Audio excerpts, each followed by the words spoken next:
Hello and welcome to Blockchain Gaming World with me, John Jordan. So I'm playing League of Kingdoms, which is a new 4X game from N Plus and Nod Games. And I thought I'd do a video about the blockchain side. So it's playing in a web browser. You don't need to sign up with any wallets or anything like that.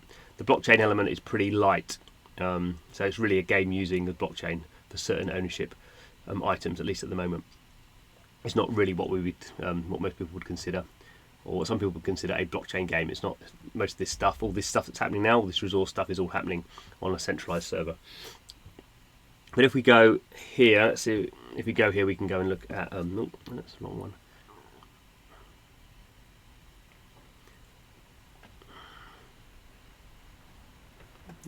Yes, here. Okay, so if we look here. We can see this is my profile. You can see my username, and you can see my alliance. Come and join my alliance, the Random Knights. I'm the only one in there at the moment. But here we have the blockchain bit. So I'm going to need to connect a wallet at this stage. Right, so when I've connected my MetaMask wallet, we can see I actually now have some land. So I went off to OpenSea and bought some land. It was a quarter of an ETH, 0.25 ETH, so that's about $50.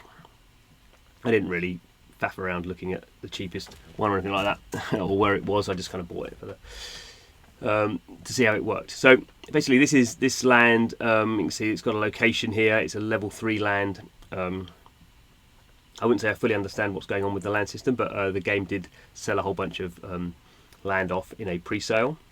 And kind of obviously the point of having land is that you get stuff from it, and the more developed the land is, the more you get from it. So I now need to work out really how to teleport my castle to this land, because at the moment there's nothing going on very much on it. Just you can see there's some random stuff. There's some, so the resources are basically spread all over the field where everyone operates. Excuse me. So we can see here that there is some stone and some gold on my land, and I can claim that. Now there's also this interesting thing, reward. So there is some DAI that's being generated by that land. You're not quite sure how that happens. And there is this interesting phrase. Obviously, this is a bit of a garbled English, where it says you must make just and equitable contribution to claim your development reward in the form of DAI. So it's not very clear to me what my just and equitable contribution is to claim. So you can see here it says I can contribute,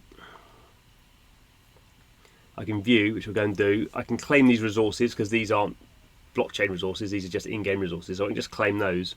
I'm not quite sure how this DAI thing plays into it. This has gone up, so, which I guess is a good thing that I own this. But let's go and have a look at the view it and the other thing to point out actually, not to do with land. So the other blockchain thing you can do here is you can mint some of these resource items. You can tokenize your resources. So we can see here, these are the resources, non-blockchain resources, centralized game resources I have in the game. And if I want to, I can choose how much of these I want to sell. So this is quite interesting because it allows now players to kind of farm, literally, farm their own resources in the game. And then try and sell them. So these are being sold on OpenSea. We can go and have a quick look at that. So it allows people, very high level players who are going to be minting loads of this stuff. I mean, I'm a very low level player and just started playing, but it provides the opportunity for you to basically become a tradesman selling this stuff off on OpenSea for cryptocurrency. So that's kind of interesting, I guess, in this wider thing with kind of yield farming or games play to earn sort of action on games. So here we go, and it says you can do this every 8 hours. So obviously this is going to encourage people to have multiple accounts, and you pay the gas fees. Obviously gas fees at the moment are pretty expensive, so it's probably not worth doing this. Should have a look and see what the gas fees are.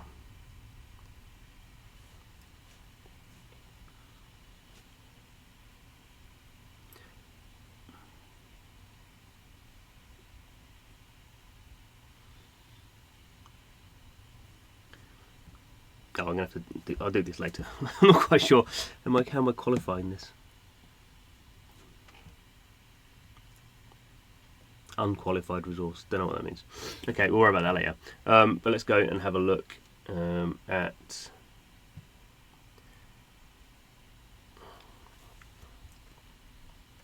So here we can see this is the League of Kingdoms land page. So we can see here this bit of land that I own is right up here. So we can see, I mean, there's loads of land, and this is, this is the main castle bit. So it's not in the best quadrant. You should obviously buy it closer to the main castle, but it's not miles out. They haven't sold most of this land. They haven't sold. So I think if you kind of click around here, you start to get an idea about the bits that have been sold and bits that haven't been sold. So none of this stuff has been sold. I'm not quite sure what the different colours are. And it's kind of weird that you. So the red is owned and the blue isn't. I think that's how it goes. But you can't seem to buy it through this page.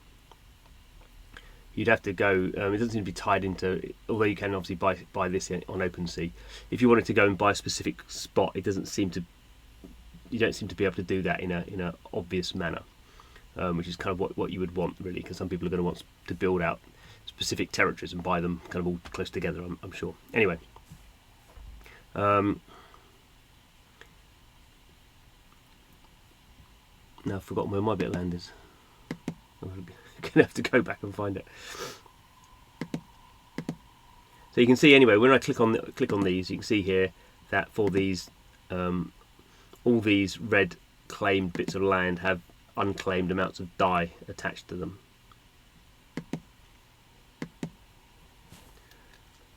So I'm not quite sure how the claiming thing happens. It may be there wasn't.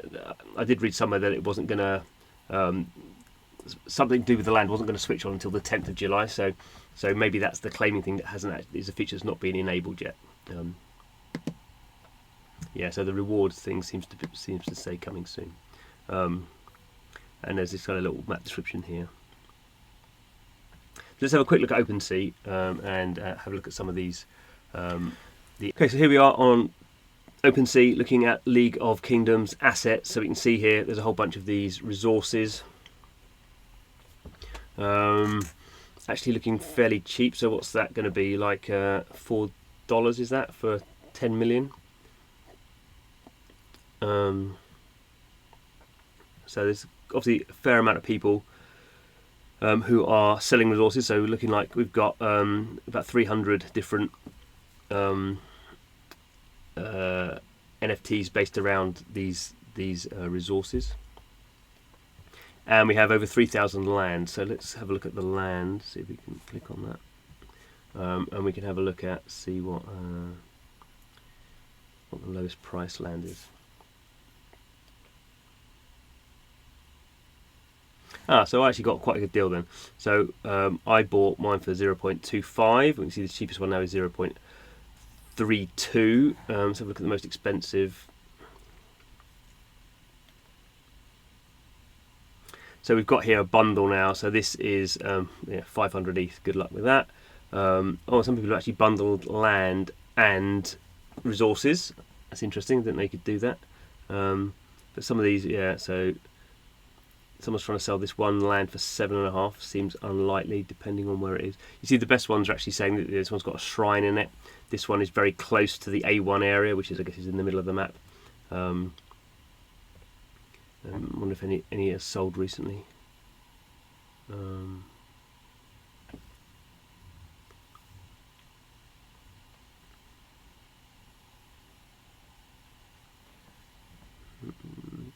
So it looks like some selling for decent amounts.